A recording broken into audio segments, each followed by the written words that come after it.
I would like to take this opportunity to welcome all of you to the weekly wrap-up here with the Bryant Chambers Project. Thank you so much, each and every one of you, for tuning in. I'll be checking all of your comments live here in the chat on my little mobile device here. Didn't want to do it specifically, as I'm muting my other monitor over here. Didn't want to have to track it over here on my main rig because that kind of takes me out of the situation, out of the conversation, if you will. But definitely wanted to get back into the weekly wrap-ups. I know we missed last week because all of my ability to broadcast live in an efficient manner had basically gone down. It's the nature of the apps we use from time to time. So tonight, we're going to actually be wrapping up 2 weeks worth of content that you can see here on the board. Don't worry about trying to understand everything that's here, including my misspellings. I'll take you through that. But we want to start off with our friend Hertha Marks Ayrton and why she's important for tonight's very specific discussion. Now, if you've been on Google in the last couple of days, because you may be wondering who she is in the first place, and if you've been on Google in the last 2 days, you will have seen that the Google image that shows up on the page is an interesting illustration of a woman. And it's actually her. It was her 162nd, I believe, birthday anniversary. And they were celebrating that because of her contributions to science, which we'll talk about here in a second, and how that ties into tonight's discussion, why that's important. So, namely, what I really want to tie her contributions to is what's happening here with our discussion of The One Thing, which is a book that's no longer on my shelf because my wife is currently reading it, but it's a book by Gary Keller. I believe a very important book, especially as you're trying to figure out a lot of the talk that we do here on the channel centers around understanding our life's purpose, understanding our destiny, if you prefer to call it that, and understanding the progression and the steps that we're to take in order to carry that out. And The One Thing really helps you to hone in and focus. And focus is exactly what Hertha Marks Ayrton was able to do. And I may be mispronouncing her last name. But if you look at her life, and I'm going to try to remember the facts as I read them, she began studying mathematics and sciences all the way back as a 9-year-old. Some of her aunts ran a school at the time and actually invited her to come there and begin learning. By the age of 16, she had moved on to be a governess. And by the age of 27, she had actually graduated with a Bachelor of Sciences degree from university. Now, the interesting thing about that is she moves back home to London and she actually starts teaching mathematics and science.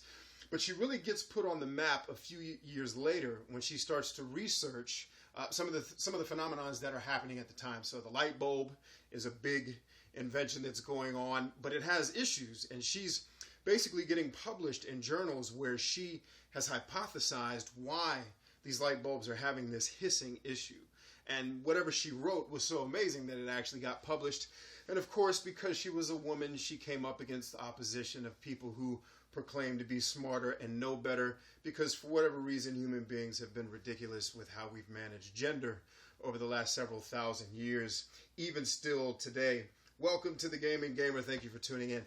So the whole point that I'm trying to make to everybody here with her contribution, she goes on to solve that problem. She actually gets inducted as the first woman of the IEEE. And then I'm trying to remember, it's the British Association for the Advancement of the Sciences. I may have that name wrong.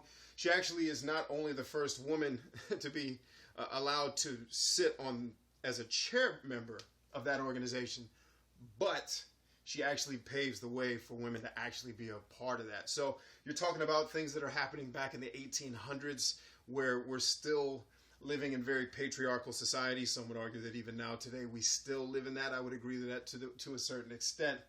But she's able, because of her linear, very direct focus on what's important to her, in this case math and sciences, the one thing that she focuses on over the course of her life from age 9 all the way until her 30s, not only puts her on the map as a scientist, and she's winning awards for what she's doing, an award-winning scientist, but she's paving the way for other women to even be able to do what it is that she's done. And that's very important. So one of the things we talk about here a lot is wanting to accomplish goals that we have in our lives, wanting to be able to accomplish our dreams, goals that we've set for ourselves. And in some cases, depending on who you are and where you are in your walk in life, maybe even trying to figure out exactly what that path is supposed to be. which takes us, I'm going to skip one of the steps here, into the discussion about the one thing. I think The One Thing by Gary Keller, How to Get Extraordinary Results, is a must read for anybody that's walking the earth. And it's a frustration of mine as I get older and I begin to study more and I go to seminars and I put myself through different college courses that I believe, help me do my one thing. As I continue to gain knowledge and I continue to get understanding, and that's the title of tonight's video, The Power of Knowledge and Focus. As I continue to do that in my life, I find myself getting more and more frustrated with the fact that I'm learning so much of this on my own, that the books that I share with all of you every week are books that I could have read, some of them when I was, 8 years old. Like I've had my son read, for example, my very young son, he is 8 years old. He's read How to Win Friends and Influence People. He's read Managing Oneself. There's no reason why I couldn't have done that at 8 years old. Instead of reading To Kill a Mockingbird or whatever books they make us read in school, there's actually books out there that could actually change our lives. And the books that I share with you every week are books that I believe do that. The One Thing is no exception to that. And the main reason why I focus so much on The One Thing and why I'm tying it to what Hertha was able to do is that The One Thing eliminates one of the things we struggle with as human beings, which is a cognitive bias called the misweighting bias. And I don't mean waiting like waiting in the waiting room at the doctor's office. I mean waiting like on a scale. And we have a tendency, because of the way we've been trained, the way we've been raised, to kind of equate all things as equal on our lives, the priority list of our lives. And what the book helps us do is realize, one, that's not true. Everything doesn't matter equally. We shouldn't be doing everything that's on our to-do list. He actually teaches you how to narrow the focus of your life down to the one thing that can actually get you to your goals. You know what I mean? And to me, that's very important because it helps you very easily to see I'm spending a lot of time doing things that not only aren't that significant, not only should they not really be a priority, but they're not getting me toward my goals. And that's key. I've spent a lot of time in my life, in my career. I've chosen jobs that weren't in any way, shape, or form related to my one thing, because at the time I was attracted to the money in certain cases. There's many things that I've come across where I've spent time doing things that I really had no business doing because I thought it was important and I thought it was something that I should be doing. But if I would have understood the one thing in my life, I would have wasted a lot less time trying to chase these rabbit holes and chase these phantoms, and actually would have been able to hone in on the things that are going to help me get to what I've determined as my destiny, or what I believe is God's destiny and God's purpose for my life, and how I tie in with that. So that's why I wanted to bring up Hertha.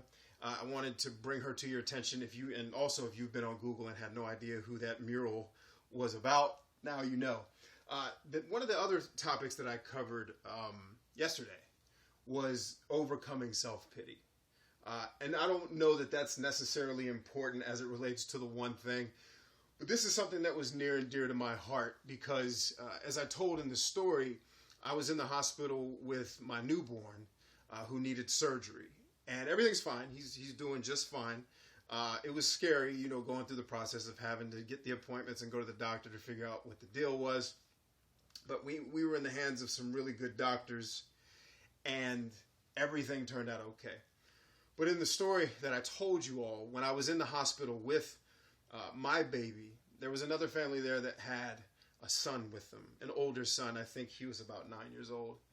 And I just remember in the waiting room, like in the recovery room, he was suffering so bad that he couldn't stop, like literally screaming at the top of his lungs, screaming at the doctors, screaming at his parents.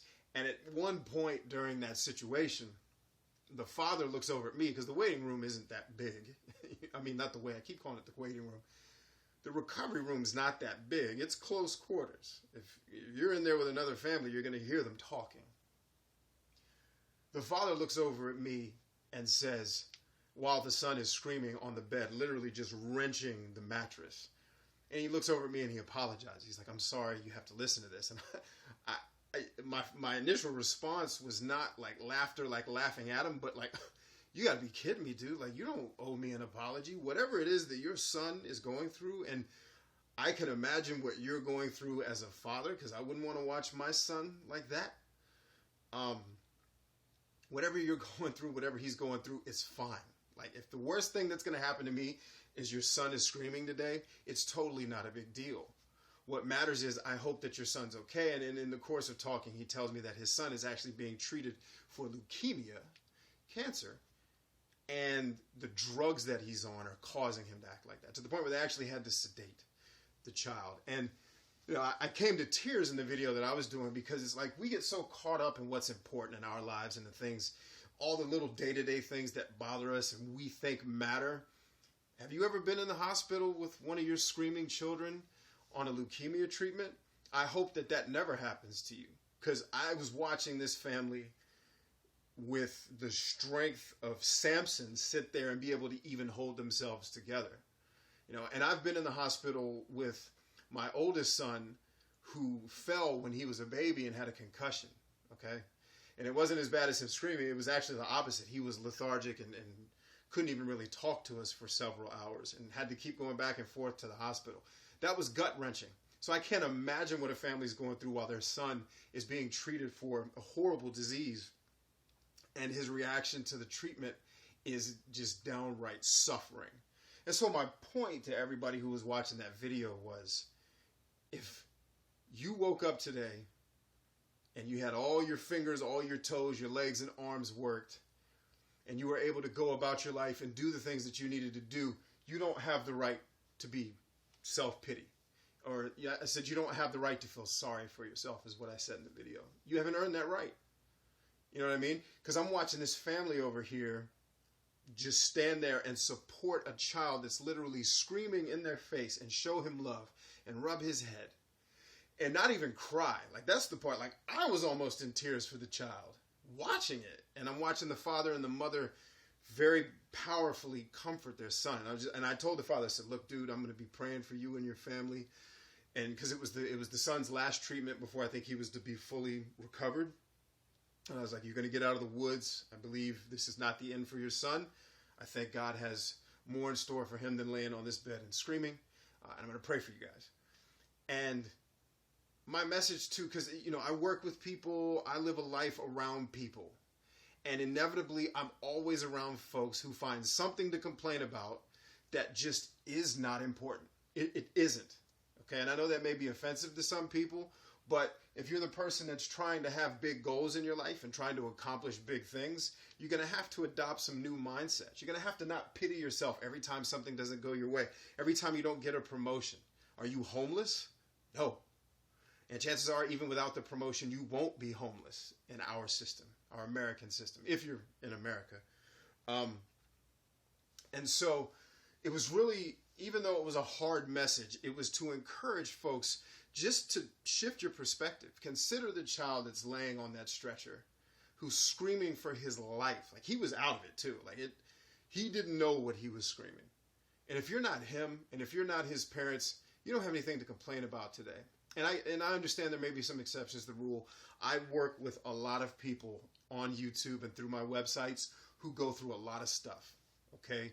Family members who pass away. I just recently had a death in my family as well. I get it.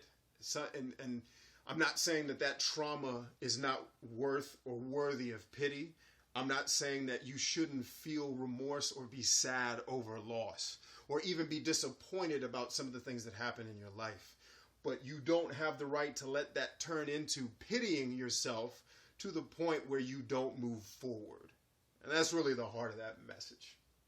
And it was something that I wanted to be able to encourage you all with. Okay? Cool. The next order of business here was making decisions, was the motivation video I did this week. And it was a conversation I had with one of my old music directors and vocal coaches. I was over at the house, came over for lunch just to hang out with the family after we'd had the baby. And she and I were just talking back and forth, and we got on this topic. And I just happened to have my camera, and I was like, bam, let's do a video, you know, right on the spot for my folks on YouTube, where we talked about being paralyzed by fear and indecision. and how to actually make decisions when you're faced with a dilemma. And really what this was all about is not being afraid to make a mistake, because mostly when I deal with people who can't decide something, it's because they're afraid they're going to pick the wrong thing. And what a lot of times I think we don't understand about life, and I love this mentality. As a former combatant, one of the guys, actual special forces operative, did a motivational video recently that I saw. And what he said was so profound, because in not the same words, but in the same spirit and in the same heart, I've said the same thing to people about warfare. And the point he made was, out here on the battlefield, you're not choosing between right and wrong. You're choosing between bad and worse. That's it. You're not choosing between what's the right thing to do and what's the wrong thing to do. You're choosing literally, and I had an example of this where we had somebody that was coming at, I had a security checkpoint set up in combat where we were making sure people weren't trying to come through our external perimeters, with weapons, with sniper rifles, IEDs, whatever the case may be. We were kind of that first line of defense. And so I was going around checking on all my guys, and I stopped at this particular checkpoint. And I just remember there was this dude rolling toward us on what looked like a moped. And my guys look at me like, hey, sir, what do we do? And so the first thing we start doing is yelling in their language for him to stop. And he either doesn't hear us or he doesn't care. So long story short, I kind of broke protocol, and we attempted to shoot to miss just to get his attention, which is wrong by every stretch of the word. If you're pulling a weapon on somebody, you're usually shooting to kill. But I was like, if he is not an enemy combatant and he can't just hear us, I don't want it on my conscience that we shot this dude in the face if he's just a farmer trying to get home. But I also am not going to I'm not going to be responsible for making a bad decision or a worse decision and him carrying an IED and killing my entire team. You know what I mean? Because I'm responsible for these guys. And I remember we took the shot, and the shot ricocheted off the ground and hit him in the stomach, and it threw him off his bike. And so we immediately go through our procedures to separate him from any potential weapons he's carrying, but also if we just shot the wrong guy, like, what do we do? And to this day, we don't know, what his intentions were. But, we eventually get him aid. He didn't die. We actually took care of him and got him to the hospital. But the interesting thing was we had a decision to make, and neither one of those decisions was a good decision at all.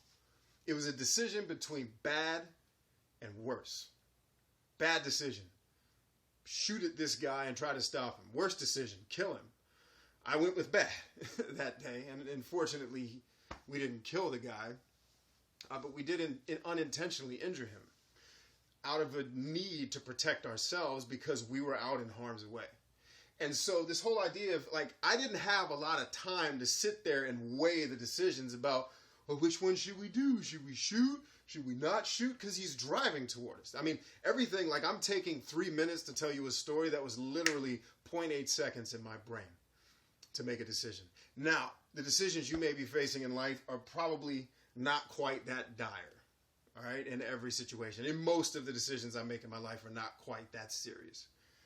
What we want to do is not fall into this problem of, again, misweighting, all right? The misweighting bias that every decision we have or everything we have to choose from is equally important. No, make the decision and go with your decision and let the chips fall where they may, and then you make adjustments. And that's what me and my vocal coach talked about, was don't be afraid to make the wrong decision. Make a decision, because in most cases, there's no absolute right or wrong in a lot of the decisions we have to make. Sometimes there is, but most times there's not.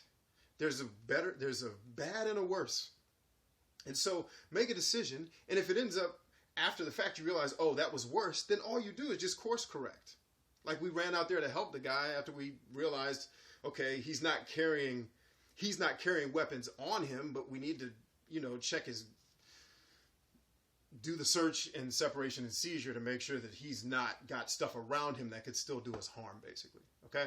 So you make adjustments after you make decisions. You make a decision, evaluate the results, and then you adjust as necessary, was the point. And that helps you get out of this mindset that you have. If you roll with me here, I'm just checking the comments here to make sure nobody's left me any questions as we go through. that helps you get over this, what do I do with my life? And I work with and I coach a lot of people who struggle with this. Like, should I make a YouTube video this way or that way? Just make the stupid video and then adjust it after the fact. Don't get caught up. Like, if you're not making decisions that are affecting people's lives, you shouldn't be sweating it as hard as someone who has to make a decision about affecting people's lives.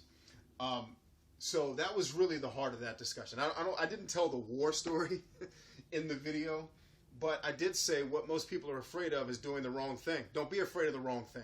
Because if in your heart you are attempting to do the right thing, there is no right or wrong. There's just bad and worse. And hopefully, or in most cases, there's good. I'll give you a different way to look at it with a different connotation. Instead of using bad and worse or good, because those are very subjective terms. There's effective and ineffective decisions. There's a decision you can make right now that will not get you closer to your goal. Ineffective.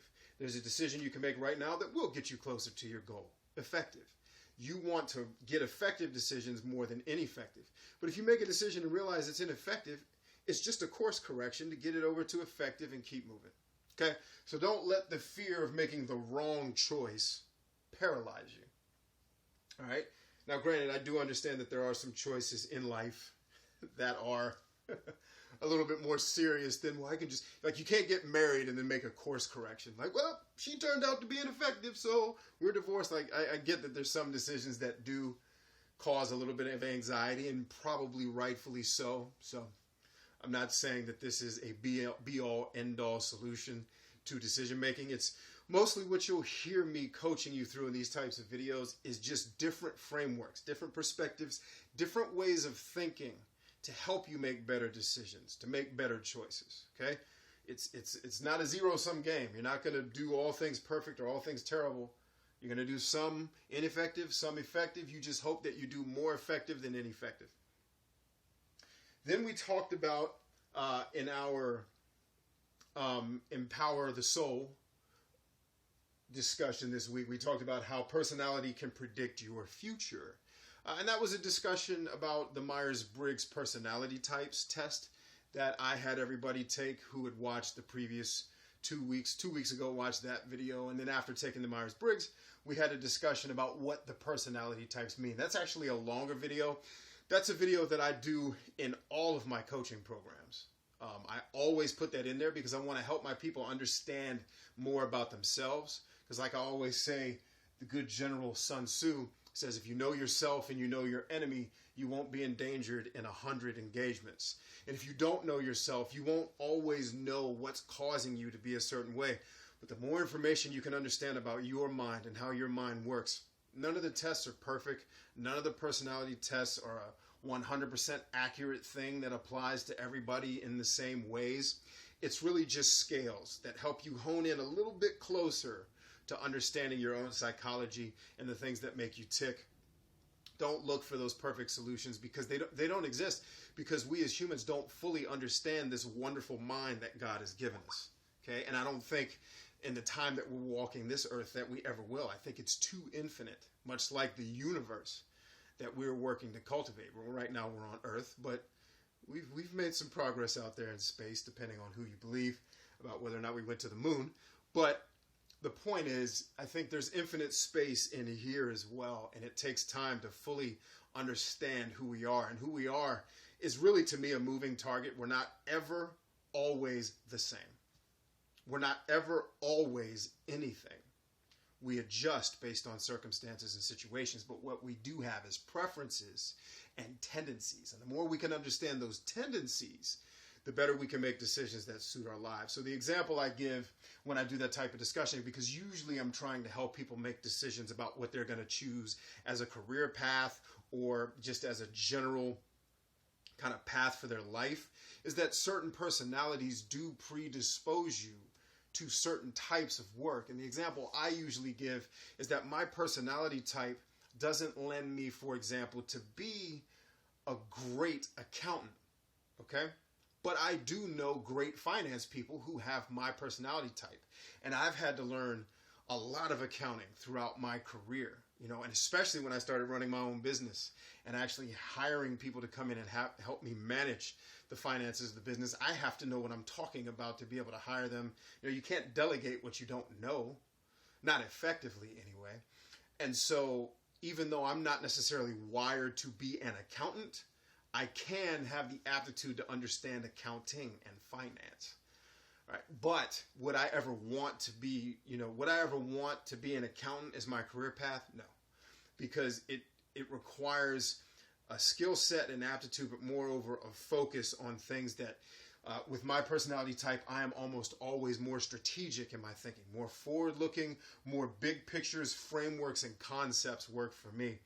People that work with me and for me, if they're very detail-oriented people, and that's usually not a very good description.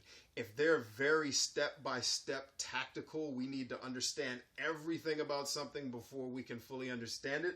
They have a tendency to get frustrated with me because a lot of times I'll have folks that come to me and say, hey, here's the 20 things I've been working on. And I'm like, just give me the executive summary. What are the 3 things you've been doing that are extremely important in terms of where I'm focused? But my people who love those long lists and understanding and being able to categorize things in extreme detail, sometimes they're put off by that because it's like, well, I want to give you the whole list. It's all important. And I'm like, no, in terms of what we have to do with where we're going, all of it is important, but it's not all equally important. And because I'm a framework and strategic thinker, I'm thinking of what are the things in that list that are helping me do the big picture thing we're doing over here. But some people are more wired to focus on the now, and focus on today, and focus on the individual, kind of the pillars. The analogy I've always heard with my personality type versus the antithesis of my personality type is my personality type builds companies.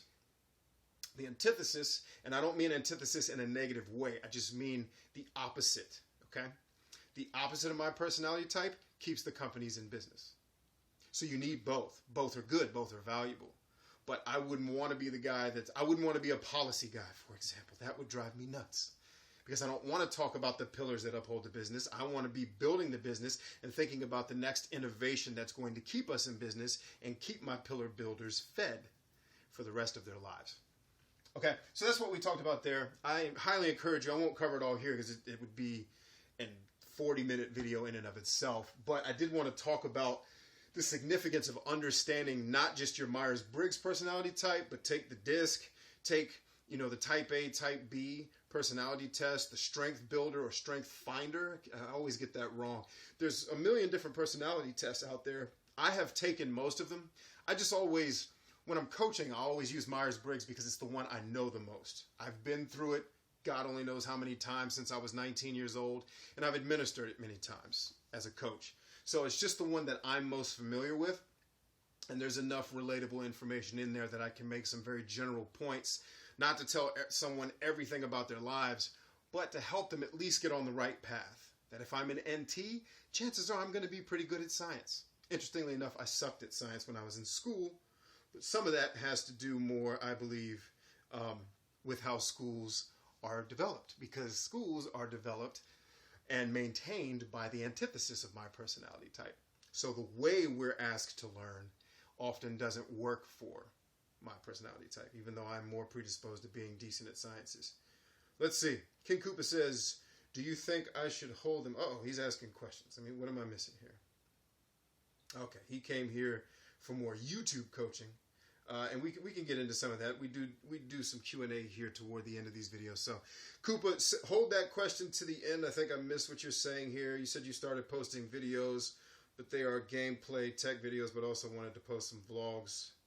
And he says, do you think I should hold them on another channel? And the very simple answer to that question is, one, make sure that everything you're doing is tied back to your one thing. And two, it's too general a question for me to answer well for you in this setting. It depends on the theme of what you're creating. You could certainly have a channel that's focused on playing video games and doing vlogs if the vlogs and the video game videos are all about the same theme. So if your vlogs are video game related, there's a good chance that what you're doing could be on the same channel as just like a straight up gameplay channel. So think of a channel, and that may not be you, but just think of a channel like Kinda Funny with Greg Miller and Colin Moriarty, all the guys from IGN. they call them podcasts, but those podcasts are just vlogs. They're just very long vlogs where they sit around a table and have a conversation about whatever's going on in the industry. But then they also have videos where they play Metal Gear or they play The Witcher 3 and they go to, Poland to play The Witcher 3. So you do have the ability to have your content be on one channel as long as it has the same theme and as long as that content all serves your one thing. So if you take my other channel, for example, I do a lot of coaching like this, but that coaching is specifically for video gamers who want to be YouTubers who can turn their work into a way to, financially impact their lives. Some people want to do YouTube, what's called full time, run it as a job, be able to build businesses around what they do on YouTube. And that's more what I coach on, not necessarily like the individual tips that are helpful to everybody, because a lot of what I'm most known for isn't quite helpful to everybody. It's more helpful to entertainers and gamers. So, last week, we talked about the book, How to Win Friends and Influence People. I will not do that book a disservice by trying to summarize it here. I highly recommend that. I mean, that's a must-read, too. That's another book. Like I said, I had my 8-year-old son read it with no problem. And every day he'd read a chapter or so, and we'd come back and discuss what he'd learned, and he got the concepts. And he's telling me about how he's implementing it at school because one of his friends said, I hate The Legend of Zelda Ocarina of Time. And he's like, he's able to, instead of, what most people do on the internet is, you suck, you're wrong, it's the best game ever. My son just responded with, yeah, that's understandable that someone wouldn't like it. My dad doesn't like it either. And I can totally understand where you're coming from. I happen to love it because I'm different. But I respect the fact that you don't like it. So he's already able to build these social strengths that are going to help him in the real world when he gets out of school at a very young age. And that's the type of thing that this book is going to help you do, how to build alliances, something that Sun Tzu in The Art of War talks about quite a bit. Something in a later video when I'm going to talk about advancing your career.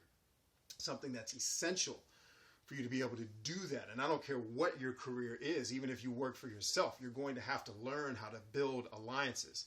And I can always tie back to when I've been able to progress easily. I've always had alliances with somebody above me or maybe even next to me that can help me get an in. I'll give you a perfect example. How did I get YouTube certified? Because I knew somebody that could get me in touch with the people at YouTube to make it happen. I got YouTube certified, I think with less than 3,000 subscribers. I don't know any other channel that was able to do it that young. And I'm sure there are some. I didn't know any. And it was weird because people were like, how is this dude certified with only 2,000 subscribers? Because I had an alliance with somebody who had an in with YouTube. And YouTube, I sent them the message. They're like, yeah, come on in, man. If these are the people that are recommending you, you must be squared away. Come on in and get your education. There's no way I would have been able to get access to that information as just me. Every time I've been able to progress, it's been because I've had an alliance with somebody. In business, in the jobs I've had, every time. And every time I've stagnated, it's because I didn't focus on making alliances. And that was something that was taught to me very early in my career by the best boss I've ever had. And she taught me that. One of the first things she taught me when I came on board as a young high-level manager was, nobody's going to manage your career for you, dog. You're not in the Army anymore. You got to manage your career. You better start making friends and rubbing elbows. And this was a person, literally, she was my mentor. She was my boss.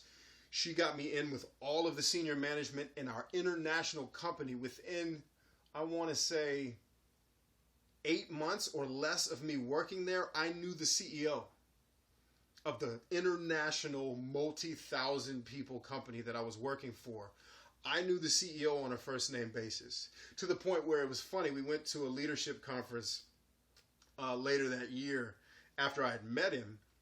And we went to a leadership conference and he came in, very personable guy. He walks in, he sees me and remembers our exchange, because I'll tell this story another time, but he and I had a really hilarious, this is how I knew he was. I'm going to have another video later too where we talk about the mark of a good leader, and maybe I'll tell this story then. He did something immediately that I had learned from being on the command side as a military guy, what you know about good leaders. And when you see a CEO come in a tuxedo and do what he did, immediately I was like, oh, this guy's good. And there's a reason why he's the CEO of this company. And when we went to the leadership conference, we went to the social hour. And the CEO walks in front of all these other leaders who are just brown-nosing him like, hey, we love everything you do. Please get us a promotion. He kind of cuts through them and goes, hey, Brian, what's up, dog? And he didn't say dog. He was more professional than that. I'm using my own slang. But he walks up, hey, Brian, good to see you again. And everybody's like, who in the heck is this young dude that nobody knows? He's been working here like 8 months, and the CEO just shut us all up to go talk to him. And what they didn't realize is he and I had a previous encounter that was hilarious and endearing to the both of us. But I never would have had that alliance if my boss and my mentor hadn't taught me how to do that. Everybody on the senior staff knew who I was because of that. All right? And it helped me to progress. So these are the things that I always want to encourage you all with. How to win friends and influence people. And it's really, the whole point of that book for me is about how do you build alliances. Because Sun Tzu makes it very clear. And I'm going to talk about this when I do the Getting Ahead in Your Career video, which if you're watching the live stream, you're getting the early version of it. But it needs to be reiterated. One of the things that Sun Tzu talks about all the time is if you don't know the intent of what he calls the governors, if you don't know the intent of the people who are in charge, the people who spend the money to keep you in business, General, you will never, ever be able to form the alliances you need to politically do what you need to do. I don't care how skilled you are, how great you are as a general. Without political backing, no general is going to be able to have the success that he did. And he knew that as a general. That as much, if he's anything like me as a former soldier, he probably hated bureaucracy. He probably hated politics as much as I did, but he knew they were a necessary evil to get done what had to get done. Okay? That's really the point that I focus on with that book. There's a million, literally, other points in that book, stories about Abraham Lincoln and Benjamin Franklin, again, that I won't do the book a disservice by trying to summarize it for you. What I will tell you is to go and read it. Last video we talked about from 2 weeks ago was why we procrastinate. And there's obviously not just 2 reasons why we procrastinate, but I shared 2 very unique ones that I think people don't think about. Because what I usually hear from people when they procrastinate is they think it has something to do with their own laziness. And, okay, not saying that that's not true, but these 2 unique reasons for procrastination that I shared, I think are more important than the idea of one being lazy. And so, here's the deal. The 2 things I shared. We procrastinate because we're afraid to fail. It's as simple as that. We get into a situation, and it goes back to making decisions. Making without a G. Decisions. We hold off on making decisions. We hold off on taking action because we are afraid to fail. We're afraid of the criticism that's going to come from failing. And that's the number one thing that every YouTuber I coach, every single one of them, when they come to me and they tell me I'm struggling to get my channel started and they don't know what they want to do. It's not that they don't know what they want to do. It's they've got ideas. They know things that they'd like to do, but they haven't found what's the perfect thing that's going to allow me to launch a video and immediately have everybody love me. Because nobody likes getting criticized. Let's be real. I don't care how much thick skin you have or how much you walk around telling people, I don't care what anybody thinks of me. Sure you don't. That you're lying to yourself. You do care what people think of you.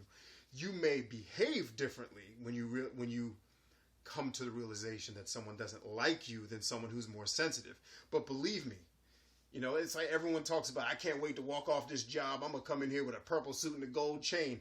If you would never have that discussion if you didn't care what people thought. Because the reason why you want to put on that silly show is to show them that you don't need them anymore and that you've achieved a status that's above them. So we procrastinate because we're afraid to fail. We're afraid to take criticism. But the second one that I talked about, and this was the one that I think nobody ever really thinks about, sometimes your procrastination is a subconscious psychological phenomenon, for lack of a better word. And what your mind is trying to tell you is stop doing this. You are not wired for this, so stop it. And so the procrastination is your mind's way of trying to tell you you were doing something that you were not built for. Okay, so if I stopped everything I was doing here and I decided, let's go learn how to be the world's best accountant, I'm going to procrastinate all day long trying to do that. Why? Because I am not wired for that. I'm not wired to be successful as the world's best accountant. Do I have the aptitude to become the world's best accountant or the intelligence? Maybe, but I'm not mentally wired for it. And so sometimes your procrastination is trying to tell you to stop, that this isn't what you're supposed to be doing. That's why you keep putting it off, because when you do it, your mind experiences so much pain and suffering that your mind's just like, dude, don't do it. Cut it out. You know, and I'm not talking about paying your bills or doing the day-to-day stuff you have to do to stay alive or feed yourself. But I can guarantee you there's certain things in your life that you're procrastinating on because it's just something you don't need to be doing. Okay? And so in order to determine that, you have to do what we talked about in the Managing Oneself book and do some feedback analysis.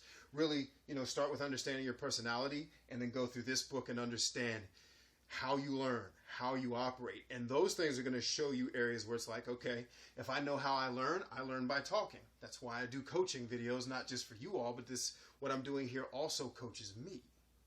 I learn by talking. How do I operate?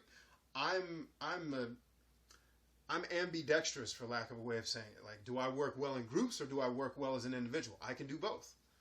And for me, it usually depends on what the task is and what the people are, because there are groups that I don't work well with. For example, and I won't say that I don't work well with, because I've conditioned myself to work well, going back to win friends and influence people. I've conditioned myself to be able to work with anybody. But there are groups of people that I'm wired to work better with. So for example, I told you guys about a training event that I did with some special forces folks. It was this really cool, it was awesome. I had a really good time going through the training exercise with these dudes. And it was, those types of people have no problem getting along with, because I speak the language, I understand. These are mission-oriented people. These are by any means necessary, get the job done kind of people. Not a whole lot of talk in the meeting. Like when we did the battle plan briefing for what we were going to do, there's, no discussion about, and this organization's probably going to feel a little ostracized because we're not including them in this work. It was, this is what we're doing. Your group's doing this, your group's doing this, because that's what we're skilled to do. Move out. I get along great with those people. When I sit in the meetings, I actually had a director of an organization once upon a time, after I briefed her on a briefing that she was going to be giving. And she tells me, add a slide to this briefing that includes XYZ organization. Because while I'm talking, they're going to feel left out if I don't bring them up in this thing that we're talking about. And my response to her was, but, milady, the people you're talking about have nothing to do with this. Literally, they're not involved at all. So bringing them up is actually probably going to break the immersion of the people that are listening. Like, why in the world are we talking about? Like, it was going to derail the discussion. But her value system told her that making sure these people felt included was more important than the mission. So in that type of environment, which is a little bit more bureaucratic, a little bit more political, not saying she was wrong, by the way. In fact, looking back on it, knowing the type of organization we were in, she was 100% right. But I struggle more in those types of organizations. When it's bureaucracy and politics for the sake of people's feelings and not the mission, I have a harder time there. So understanding what makes your mind work, it doesn't mean you can't work in that environment, but when you know that that's going to be a point of contention for you, you can start to adjust your thinking and adjust your behaviors such that you can operate in it. You can be a chameleon. That's one of the things that made Casanova so awesome. And when we talk about Casanova, because we watch TV shows and listen to stupid songs, we think he was just a womanizer. This dude was a political mastermind. This dude had the ear of kings, man. And so he did it because he was able to be a chameleon. He could operate in any environment. And I guarantee you, he knew himself, and he knew how to win friends and influence people before the book was probably ever written. Okay?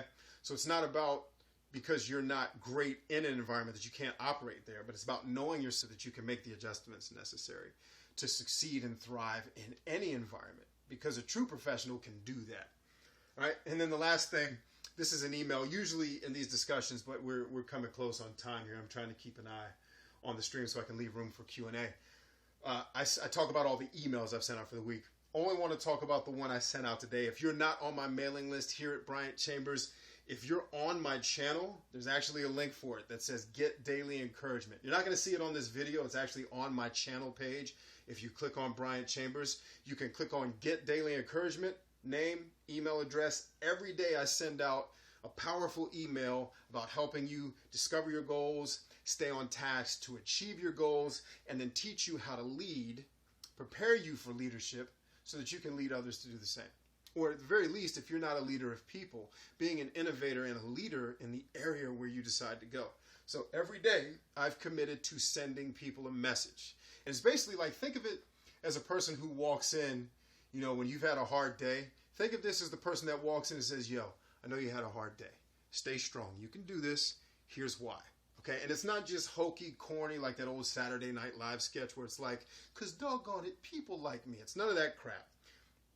To give you an example, we talked about today, we talked about in the email that I sent out, and I keep hitting, I really don't like tablets, by the way. Not a fan of tablets.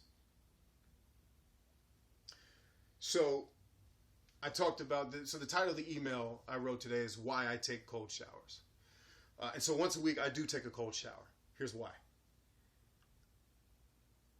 Will Durant said that a nation is born stoic and it dies Epicurean.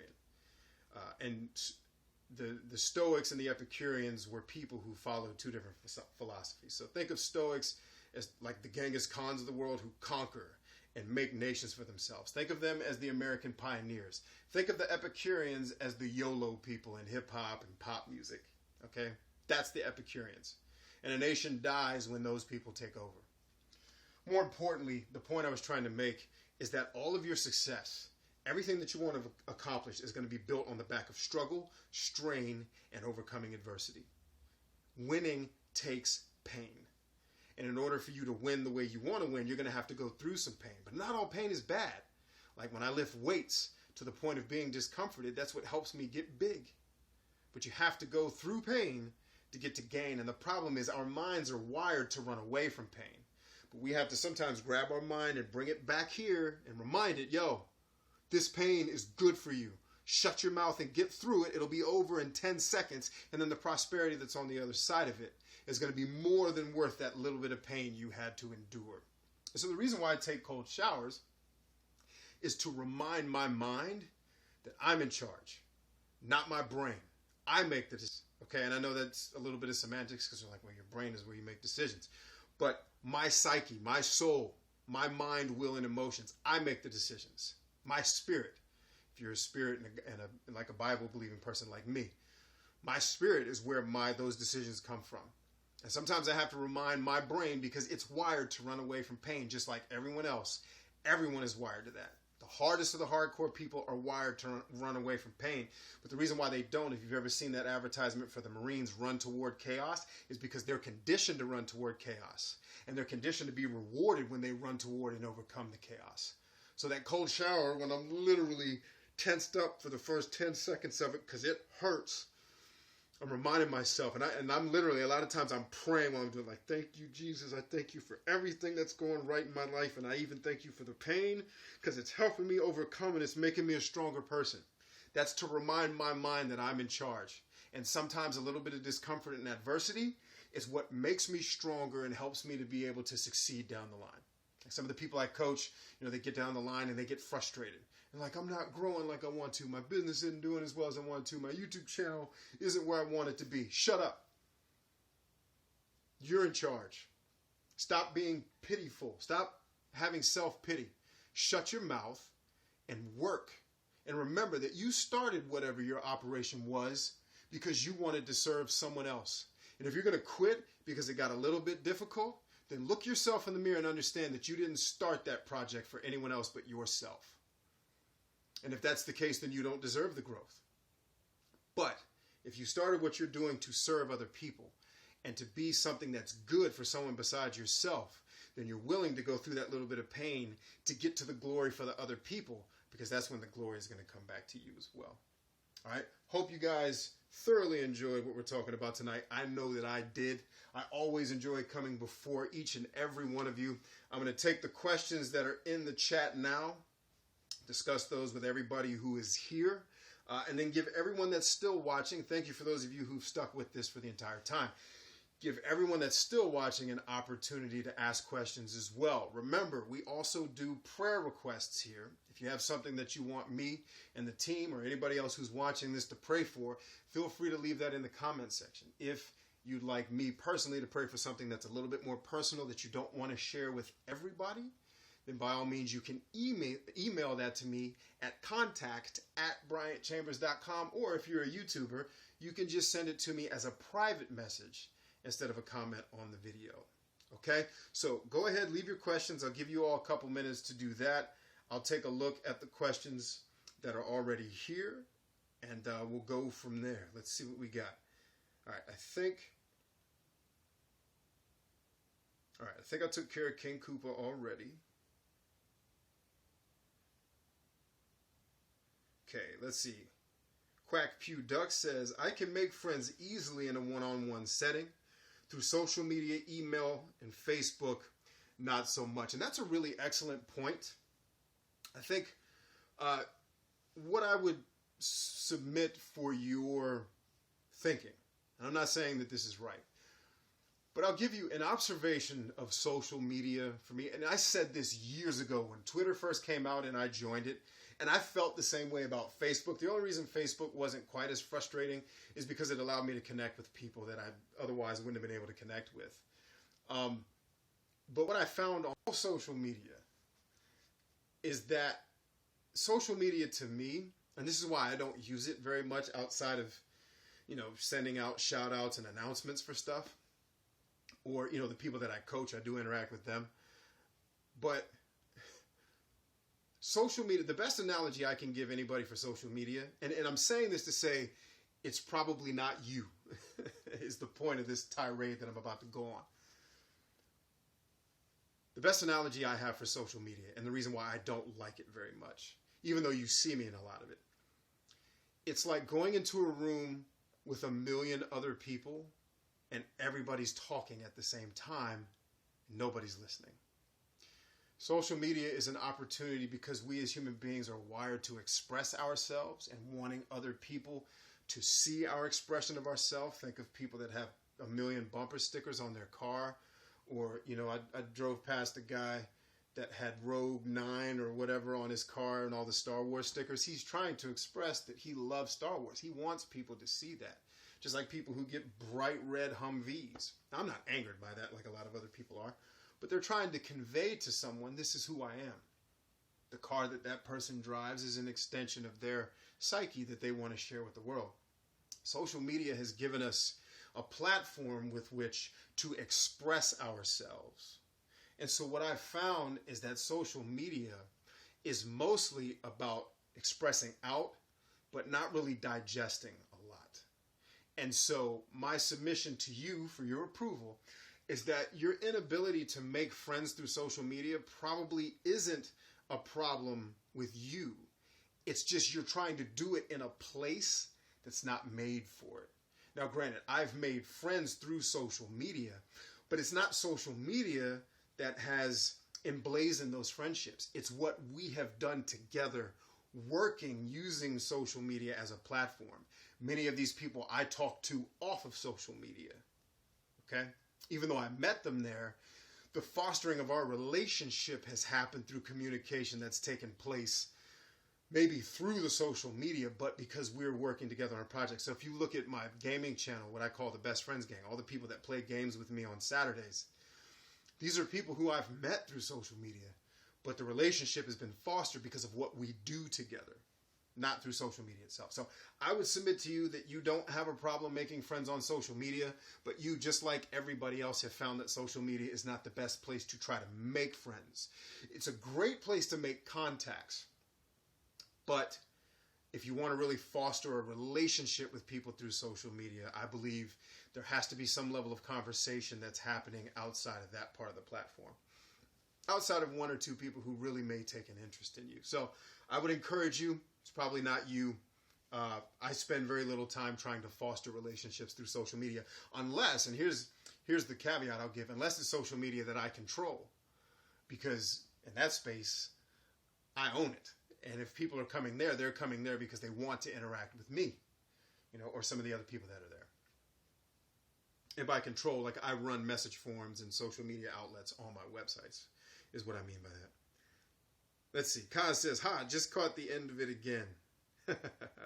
The rod on the screen is here. What's up, my friend? Good to see you. A lot of people in my academy where I coach have come out tonight. Thank you very much, guys, for your support.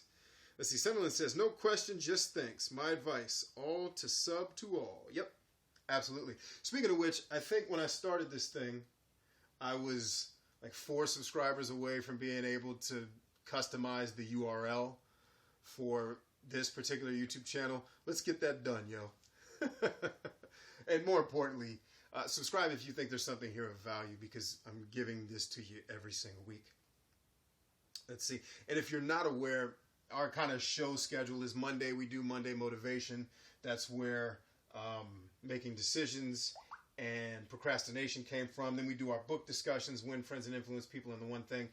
And then we do some type of spiritual development, soul development. I actually have some series that I'm going to be doing with my wife about family, how to build a strong and, more importantly, a happy marriage. We're going to have a lot of videos talking about that, because to me, that's an area where I think I am wired to lead, because I've been able to put together almost 15 years of what I consider to be a successful, more importantly, a happy marriage.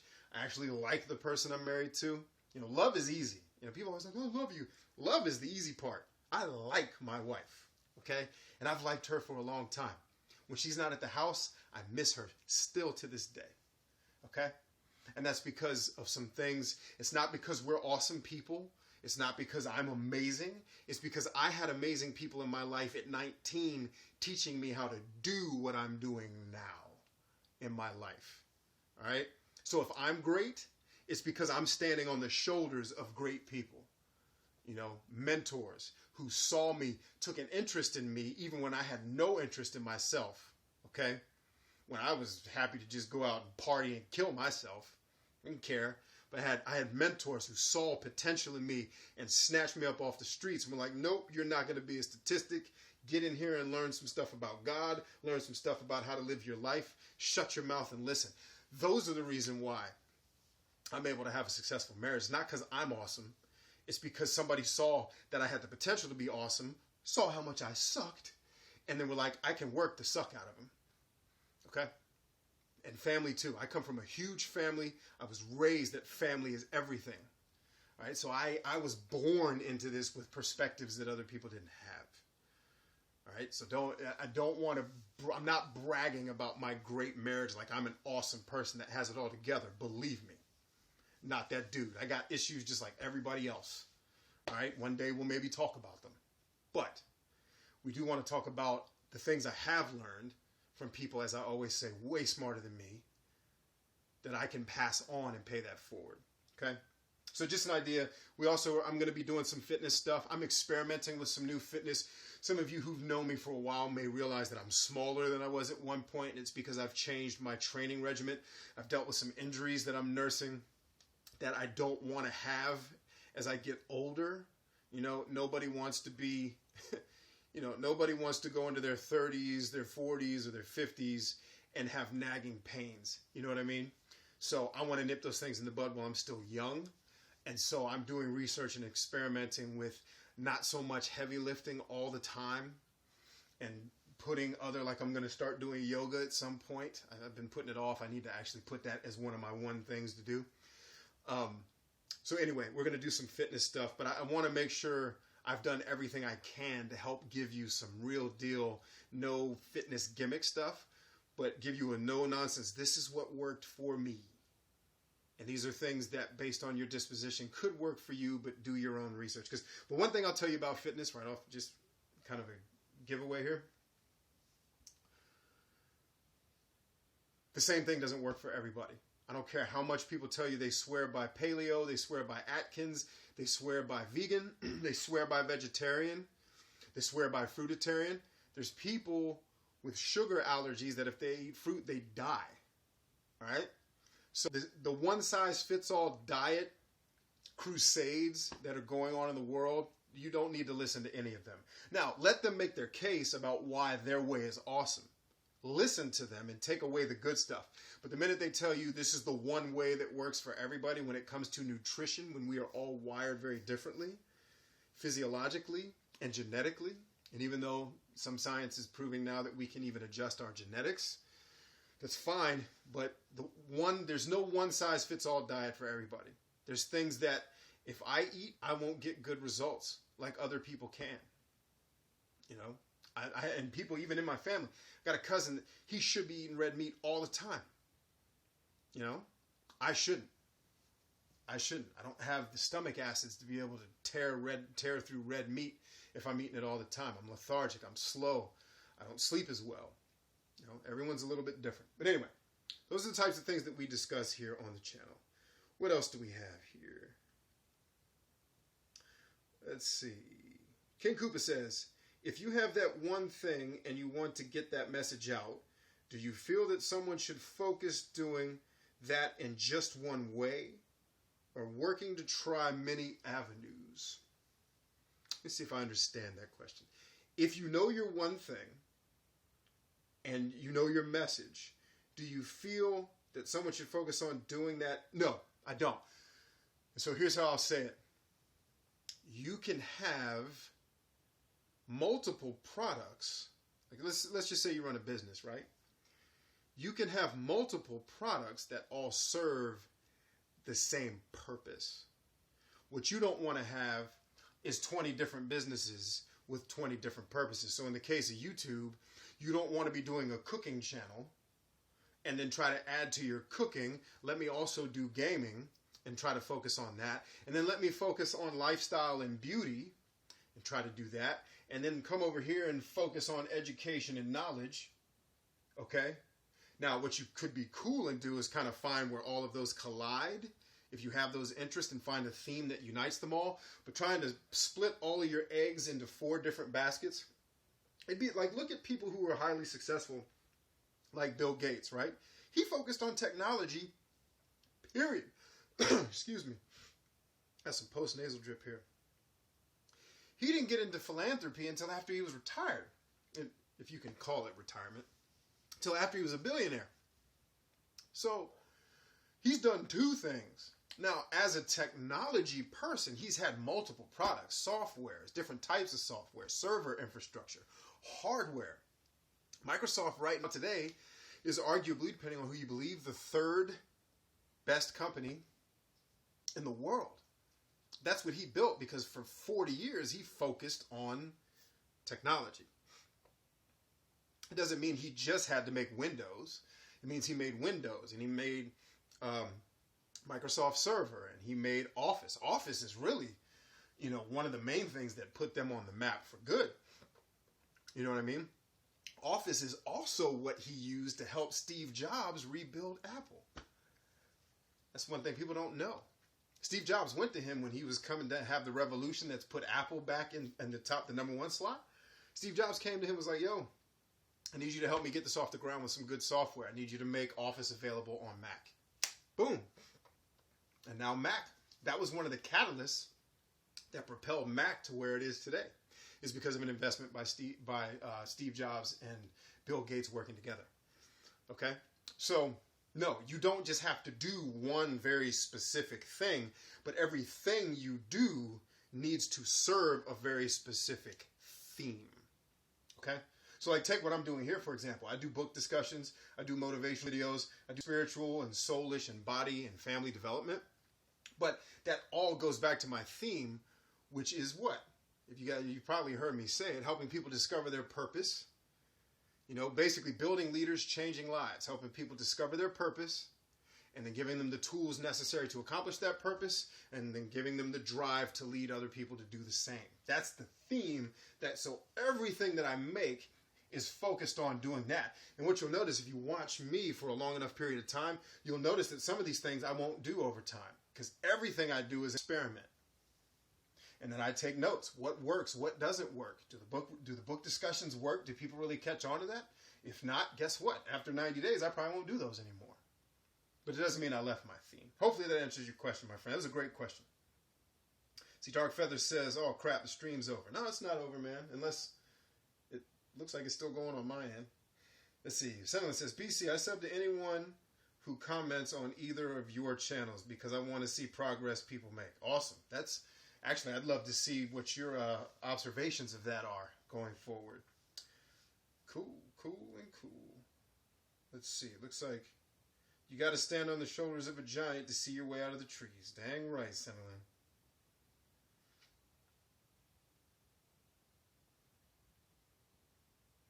Cool. King Koopa says, thank you for making that clear for me. But what I would encourage you to do, Coop, is when you get started, focus on one thing. And make sure that that works. And so, like a lot of the things that I do are based upon tests that I've done years before I ever got to this stage. And not just things I've done, but watching other people do stuff. Remember, Picasso says, good artists copy, great artists steal. You're not stealing their work, you're stealing their process. You know, I look at what works for other people.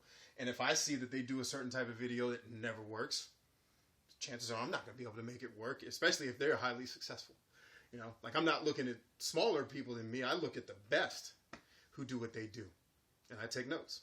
So for you, I would find just one thing to start with that works for you and map that out, test it for a while before you start trying to add other products. I wouldn't try to launch an iPad, a MacBook Air, a MacBook Pro, and an iPhone all at once. Pick one, launch that, stick with it, adjust it until it's fine-tuned and well-oiled, then jump to something else. That was a mistake I made with Alloy 7. I jumped in, and I was just doing reviews, and I was doing great. And then I was like, wow, this is an opportunity. I thought like an opportunist instead of an investor, and I just started doing a bunch of other stuff. Now, granted, part of it was to do experiments, but I jumped out and started doing way too much too early.